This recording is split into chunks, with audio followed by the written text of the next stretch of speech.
Bonjour à tous et bienvenue sur ma chaîne.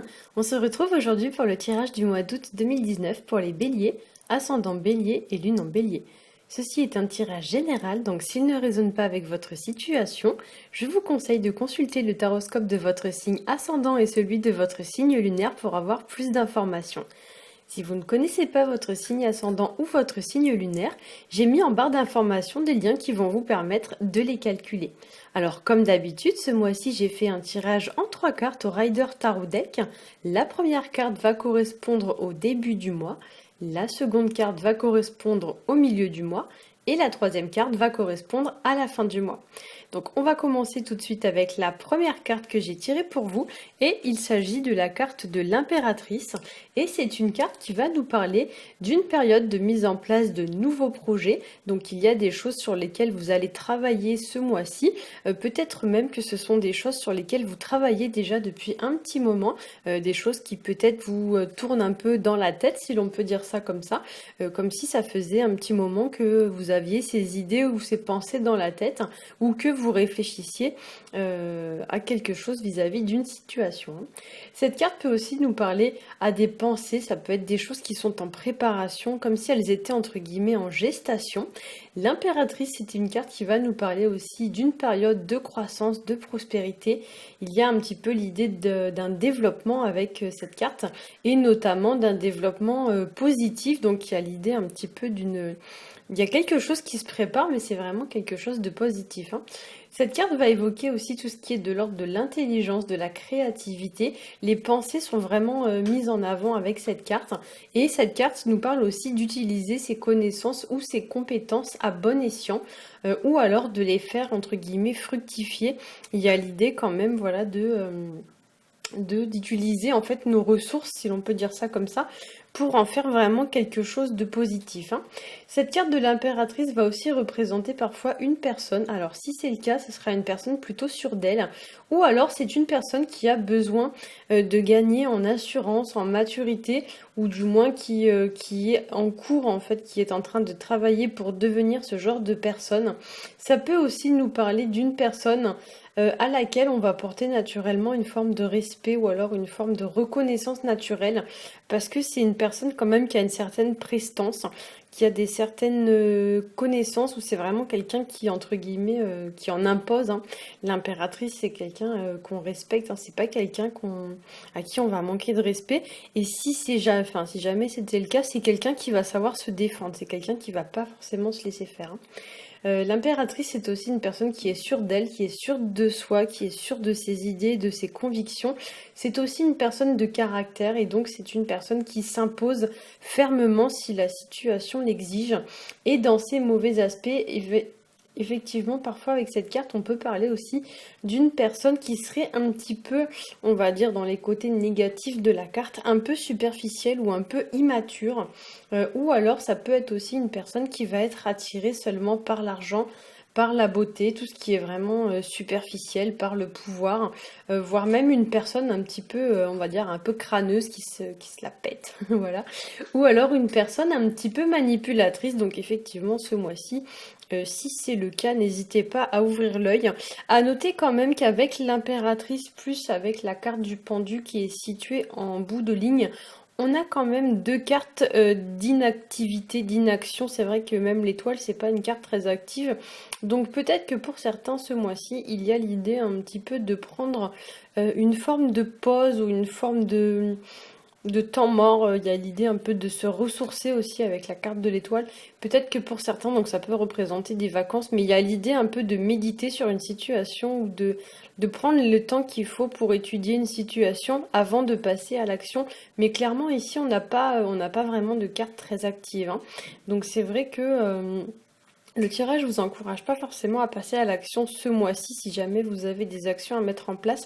Je pense que ce sera plus dans les mois suivants, voire même avec la carte de l'étoile, on pourrait parler de prendre le temps de se reconstruire ou de se remettre d'une situation qui a été un peu éprouvante. Voilà, il y a l'idée un petit peu de s'apporter une forme de soin, de prendre soin de soi ou quelque chose un peu dans ce genre-là, hein. Voilà.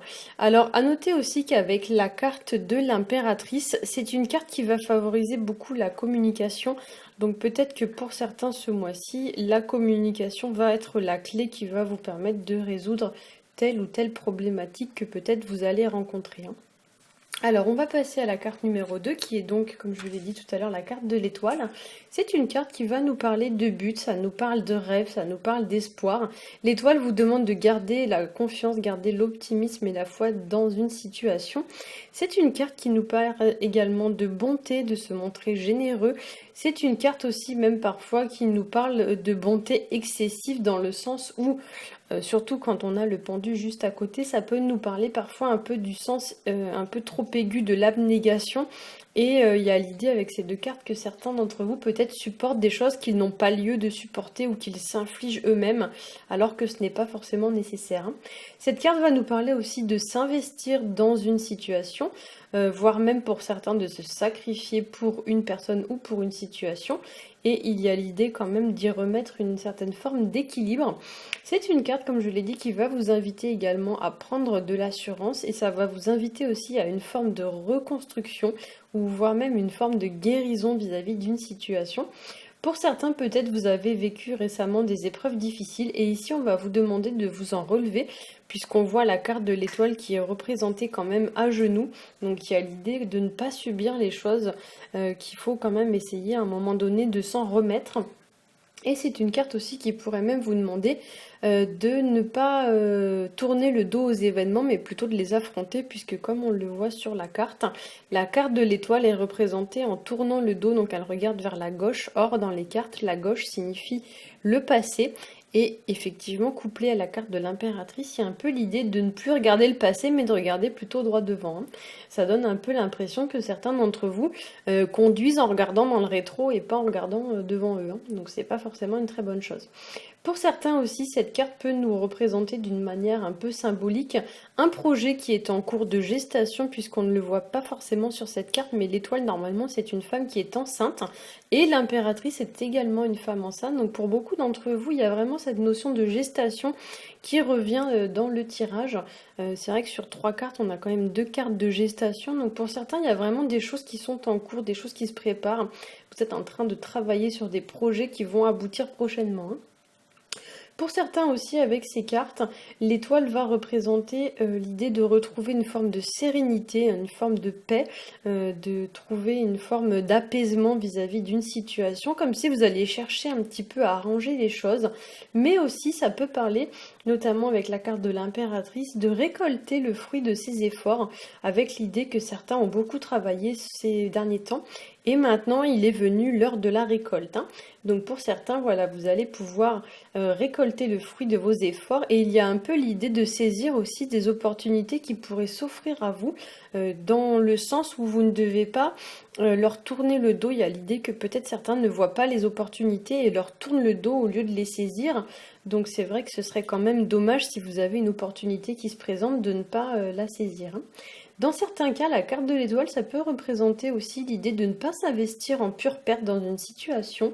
Il y a un peu l'idée que certains dépensent trop de temps, trop d'énergie pour une situation qui n'apporte au final pas grand-chose. Donc il y a l'idée un peu de réduire les efforts si la situation n'apporte pas le résultat escompté. Il y a l'idée d'y remettre une forme d'équilibre, de ne pas perdre son temps inutilement, son temps ou son argent ou quelque chose comme ça, mais il y a l'idée, voilà, de d'adapter en fait entre ce que vous donnez et ce que vous recevez. C'est un peu ça l'idée générale de la carte, et c'est une carte qui va aborder aussi la thématique de l'humilité, voire même dans certains cas avec le pendu on pourrait parler de soumission ou d'une personne, voilà, qui se laisse un peu trop mâcher sur les pieds. Et comme l'indique la carte de l'impératrice, il y a l'idée un peu de s'affirmer ou de gagner en assurance et en confiance en soi. Donc il y a l'idée que maintenant vous devez entre guillemets taper du poing sur la table et dire stop, ça suffit, je ne peux plus supporter ça, donc il faut que ça s'arrête. Voilà. Alors avec la carte du pendu, on va parler d'un lien ou d'un attachement à une personne ou à une situation. La carte du pendu fait référence à une situation ou alors à une personne de laquelle on dépend. Donc il y a l'idée qu'on n'a pas forcément le contrôle sur cette situation ou sur cette personne. On en dépend et on ne peut malheureusement pas forcément faire grand-chose pour agir concrètement. Il y a l'idée que, qu'on le veuille ou non, c'est comme ça que ça se passe. On est obligé un petit peu d'attendre, hein. Avec le pendu, on pourrait parler aussi d'une situation dans laquelle il va y avoir un retard, voire même un obstacle, un blocage ou quelque chose comme ça. Ça peut nous parler aussi de découragement. Il y a l'idée un petit peu de s'abandonner avec la carte du pendu, voire même de lâcher prise vis-à-vis d'une situation. Ça peut aussi nous parler d'une situation qui devient un peu délétère, c'est-à-dire une situation qui commence un peu plus ou moins à vous tirer vers le bas. Donc le pendu, c'est vrai que dans ses mauvais aspects, ça parle un petit peu de dévitalisation, de perte d'énergie, de fatigue. Donc effectivement, ça peut nous parler d'une situation qui commence à devenir un petit peu délétère, voire même dans des cas un petit peu plus extrêmes, on pourrait parler d'une situation qui devient un peu nocive, un petit peu toxique. Voire même une personne qui nous pompe un peu de l'énergie, du temps, etc. Le pendu, ça peut aussi nous parler de devoir prendre son temps ou de devoir patienter vis-à-vis d'une situation, comme si à part attendre, comme je l'ai dit, vous n'aviez rien d'autre à faire, enfin il n'y a rien d'autre qui est possible en fait à part attendre. Je prends un exemple, c'est comme quand on attend le résultat par exemple d'un entretien d'embauche ou d'un concours. À part attendre que le résultat vous soit donné, vous ne pouvez pas agir concrètement pour accélérer les choses, voire même il n'est pas recommandé d'agir. C'est-à-dire que si par exemple vous avez passé un entretien d'embauche, vous n'allez pas appeler tous les jours l'entreprise pour savoir alors est-ce que vous m'avez pris? Non, on est obligé en fait d'attendre. Et pour certains, c'est vrai que l'action, dans le signe du bélier, on est sur un signe quand même très porté sur l'action. Et l'absence d'action, l'immobilité, si vous voulez, pour certains d'entre vous, est un peu difficile à gérer, hein. Donc là, on vous demande un petit peu de rester zen, hein, de rester cool, de lâcher prise et d'attendre gentiment mais sûrement, hein, sans vous précipiter et sans faire des efforts inutiles, hein. Ça vous invite voilà, à lâcher prise et il faut vous dire aussi pour certains que si malgré tous les efforts que vous avez faits, vous n'avez pas obtenu le résultat escompté, peut-être qu'il est temps pour vous d'envisager les choses différemment, donc sous un autre angle. C'est aussi ça que nous dit la carte du pendu. Il y a l'idée de se remettre un petit peu en question ou de faire une pause visant à se remettre en question. Pour certains, voilà, c'est vrai qu'il y a quand même pas mal de pensées, d'idées qui vont être favorisées, on va dire, avec ce tirage, hein. Pour certains aussi, on pourrait évoquer une situation qui se dégrade, qui se détériore. Voilà, une situation ou même une relation qui se meurt à petit feu, sans que vous ne puissiez faire grand-chose pour agir concrètement ou pour redresser la situation. Et pour certains, on pourrait même parler avec la carte du pendu d'une forme de dépendance. Alors ça peut être une dépendance à une addiction, ça peut être aussi une dépendance, alors quand je dis addiction par exemple, ça peut être l'alcool, ça peut être le tabac ou quelque chose comme ça. Ça peut aussi être une dépendance à une personne, dans le sens où peut-être il y a pour certains une personne qui vous occupe l'esprit, hein, une personne à laquelle vous pensez énormément. Et du coup, cette personne, comme si elle vous avait un petit peu vampirisé, du coup, voilà, peut-être que pour certains, il y a lieu un peu de se détacher ou de prendre du recul vis-à-vis d'une situation dans laquelle il y a un phénomène un petit peu addictif ou un phénomène un peu de dépendance, hein. Voilà, j'espère que ce tirage aura pu vous éclairer. Si c'est le cas, n'hésitez pas à liker, à partager et à vous abonner. Pour ma part, je vous souhaite à tous un très bon mois d'août et je vous dis à bientôt.